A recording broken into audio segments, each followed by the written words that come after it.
Muy buenos días, queridos amigos, estimados hermanos. Hoy es viernes 2 de enero del año 2026 y vamos a tener la conclusión de la lección número 1 de Escuela Sabática que estudiamos durante esta semana y se tituló Perseguidos pero no desamparados. Regocíjense en el Señor siempre, repito, regocíjense.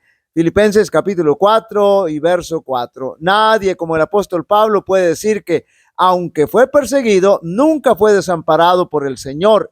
Y no ser desamparado por el Señor no significa que no vayamos a pasar por problemas, sufrimientos, persecución, desastres naturales, abusos e injusticias, incluso cárcel, como en la experiencia del apóstol Pablo, que todo eso lo sufrió y lo experimentó, pero todo el tiempo pudo decir con plenitud que nunca fue desamparado, porque el Señor en todo momento y lugar le mostró que siempre estuvo a su lado. Eso significa no ser desamparado, que la presencia de Dios siempre sea una realidad en nuestra vida, que siempre estemos percibiendo la presencia de nuestro Dios a nuestro lado. Y eso es lo que nos hace sentirnos gozosos, y nadie como el apóstol Pablo para hablarnos del gozo y para pedirnos estar gozosos siempre bajo cualquier circunstancia. Y durante esta semana estudiamos cómo el apóstol, bajo circunstancias y condiciones difíciles, pudo escribir las dos cartas que habremos de estudiar durante este trimestre, Filipenses y Colosenses. Domingo 28 de diciembre, Pablo, el prisionero de Jesucristo. El apóstol Pablo había sido puesto en prisión porque el enemigo quería detenerlo, porque sabía perfectamente bien quién era el apóstol Pablo. Lo mismo que intentó hacer con Juan el teólogo, lo mandó a la isla de Patmos creyendo que lo iba a inhabilitar, pero lo puso en un mejor lugar para que escribiera el Apocalipsis. Lo mismo ocurrió con el apóstol Pablo. Por tal razón, el apóstol en primera instancia fue a parar a la cárcel porque era siervo de Jesucristo y predicaba el evangelio, que es precisamente Cristo. Así que el enemigo, también los romanos y los judíos que perseguían al apóstol Pablo, pensaban que por causa de ellos el apóstol estaba en prisión. Pero el apóstol Pablo les deja bien claro que él no está preso por ellos, que no es prisionero de Roma, que él es prisionero de Jesucristo. Porque el Señor tenía grandes planes para el apóstol Pablo en la prisión. Ahí el Señor le permite tener el tiempo y la libertad, aunque parece paradójico, de escribir las cartas que habremos de estar estudiando, Filipenses y Colosenses, las cartas de la prisión. Claro que el apóstol escribió también otras cartas en prisión, como fueron Efesios y Filemón, y también la segunda carta a Timoteo. Así que el apóstol, por esas grandes razones, sabía que era preso de Jesucristo. Tal vez nosotros también preferiríamos ser presos de Jesucristo. Lunes 29 de diciembre, Pablo encadenado. Las cadenas del apóstol Pablo eran literales, estaba encadenado con cadenas reales, pero ya dijimos que el apóstol era preso de Jesucristo. Por lo tanto, ¿qué eran esas cadenas para el Dios Todopoderoso? No sé si podemos imaginar al más grande evangelista de todos los tiempos preso en una cárcel infrahumana. No sé si podemos imaginar al gran apóstol Pablo encadenado, violentados su dignidad y su derecho. No sé si podemos imaginar al siervo de Dios, a un instrumento útil y escogido en las manos de Dios, encadenado. Eso, sin duda alguna, atentaba contra la dignidad del apóstol. Nos podemos preguntar qué estaría pasando por la cabeza del apóstol en esos momentos al verse encadenado como el peor de los malhechores. Pero el apóstol era un fuera de serie, como ya dijimos. En lugar de autocompadecerse, se pone a cantar y a orar bajo esas circunstancias tan deprimentes y tan indignas para cualquier otro. Nos dice que debemos estar siempre gozosos. El apóstol Pablo nos dice siempre, bajo cualquier circunstancia y con toda categoría y con toda propiedad, lo dice porque él así lo vivió, así lo experimentó.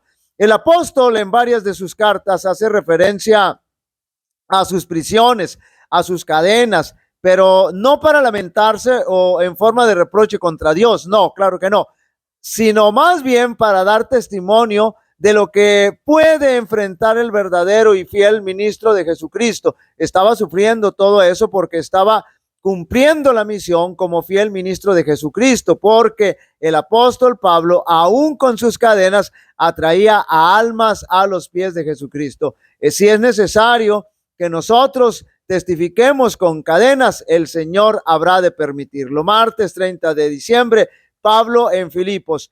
Aunque el apóstol Pablo era un gran estratega en el trabajo misionero, no tenía en esos momentos planes de ir a Filipos, pero el apóstol no trabajaba independiente, siempre permitió que el Espíritu Santo dirigiera su vida y su ministerio. Así que cuando el Espíritu Santo le marcaba cambio de planes, el apóstol era dócil y se dejaba dirigir, porque recordemos que la obra es de Dios y es el Señor el que marca la pauta a seguir. Había una misión importante que cumplir en Filipos, una mujer piadosa que se habría de convertir, Lidia, en un gran apoyo para la iglesia. Habría de abrir su corazón al Señor y aceptarlo como su Salvador personal a través del bautismo, y de allí convertirse en colaboradora del apóstol y en un gran apoyo económico para la iglesia. Por eso el Espíritu Santo le marca cambio de planes, porque tenía una gran misión ahí. Pero además, en la cárcel, el apóstol también tenía otra gran misión especial: salvar a un carcelero y a su familia. Y lo más sobresaliente es que allí, en esa ciudad privilegiada, en Filipos, el apóstol habría de establecer una iglesia que sería la sede, por ser un lugar estratégico para llevar el evangelio a las ciudades circundantes.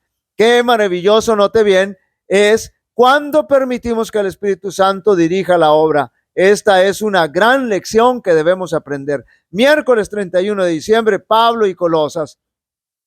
Hemos estudiado que el apóstol Pablo nunca estuvo en la ciudad de Colosas o Colosa, y que tampoco fue él quien estableció allí el evangelio. Es decir, en esa ciudad no lo llevó el apóstol Pablo, pero sí podemos mencionar que el apóstol llevó el evangelio a toda Asia, y debido a ese trabajo evangelístico llegaron a convertirse dos personajes entre tantos importantes que menciona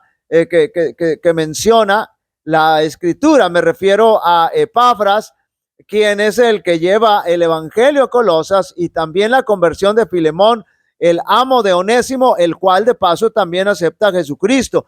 Y entonces ese escenario se convierte en el contexto para que el apóstol Pablo escriba las cartas a Filemón y a Colosenses.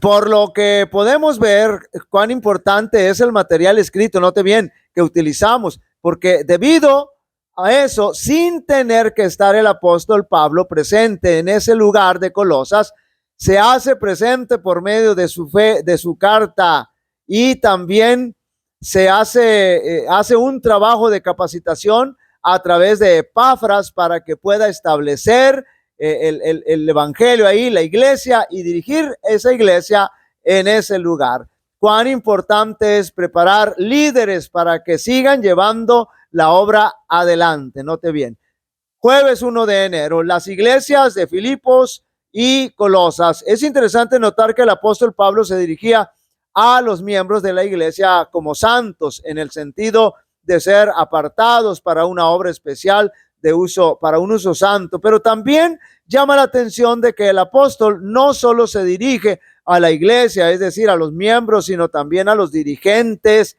entendiendo como dirigentes, o líderes religiosos, a los obispos, ancianos o pastores, que son lo mismo, y haciendo hincapié en los requisitos que el apóstol Pablo menciona para que aquellos que aspiran a ser episcopales o presbíteros, es decir, obispos o ancianos, que es lo mismo, puedan cumplir con esos requisitos. Y ponemos énfasis para que no se olviden esos requisitos para nombrar a estos dirigentes de la iglesia, y no poner en riesgo la iglesia aceptando nombramientos que no están avalados por esos requisitos. Estos miembros deberían ser nombrados de acuerdo, en base a los requisitos, si los cumplen a los requisitos que el apóstol Pablo establece en la escritura.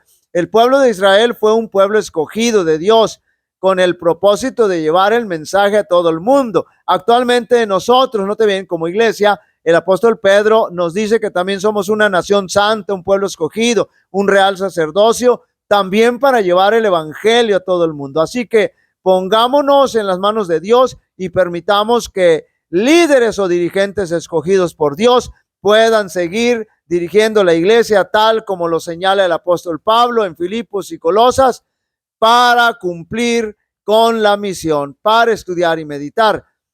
Dios los ha escogido para salvación mediante la santificación del Espíritu y la creencia en la verdad. Estén pues firmes. Si sirven fielmente a Dios, encontrarán prejuicios y oposición, pero no se irriten cuando sufran injustamente. No tomen represalia, mantengan firme la integridad en Jesucristo, pongan el rostro como un pedernal hacia el cielo, dejen que otros hablen sus propias palabras y sigan sus propios cursos de acción. A ustedes les corresponde seguir adelante en la mansedumbre y humildad de Cristo. Hagan su trabajo con firme propósito, con pureza de corazón, con todo su poder y fuerza, apoyándose en el brazo de Dios. Tal vez nunca conozcan la verdadera y excelsa naturaleza de su trabajo. El valor que ustedes tienen solo pueden medirlo por la vida dada para salvarlos. Note bien, solamente a través de Jesucristo.